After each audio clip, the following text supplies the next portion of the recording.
nagreklamo po ako dahil po ang aking presidente hindi po lumabas sa machine.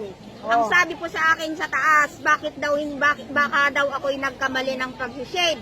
Bakit naman ho ako magkamali?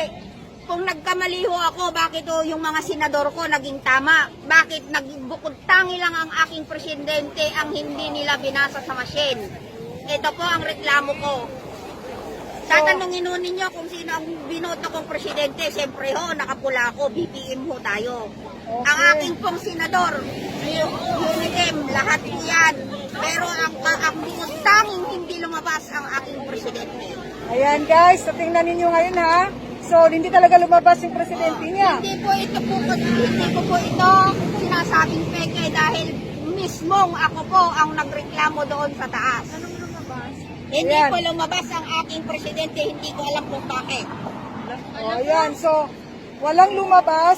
So ngayon, okay naman yung mga senador, di ba? Senador ko, okay naman sila lahat. Vice President ko, okay naman lahat. Bukod tanging si BBM ang hindi lumabas sa balota ko.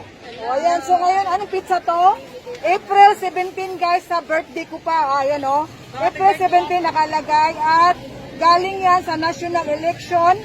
Tapos, April 10, May 0 na overseas voting. Ayan. So, may ano talaga siya, date kung kailan nangyari. Kani-kanina lang po to, kani-kanina lang po. So, paano na to? Tatlong binigay yun nilang papel. Isa ho, ay dalawa po yung naiwan sa kanila. Isa po yung Margie Sumait.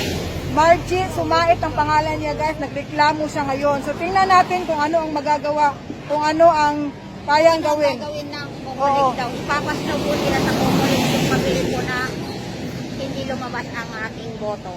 Ayan. Bukod tanging si presidente ko lang ang hindi lumabas. Kahit na sana hindi lumabas yung aking mga senador, basta presidente ko lang lumabas. Naku, ayan. BBM! Oo, Sayang kasi yung BBM, isa. BBM pa naman ito. So ngayon tingnan natin at abangan natin kung ano ang resulta nito. Okay?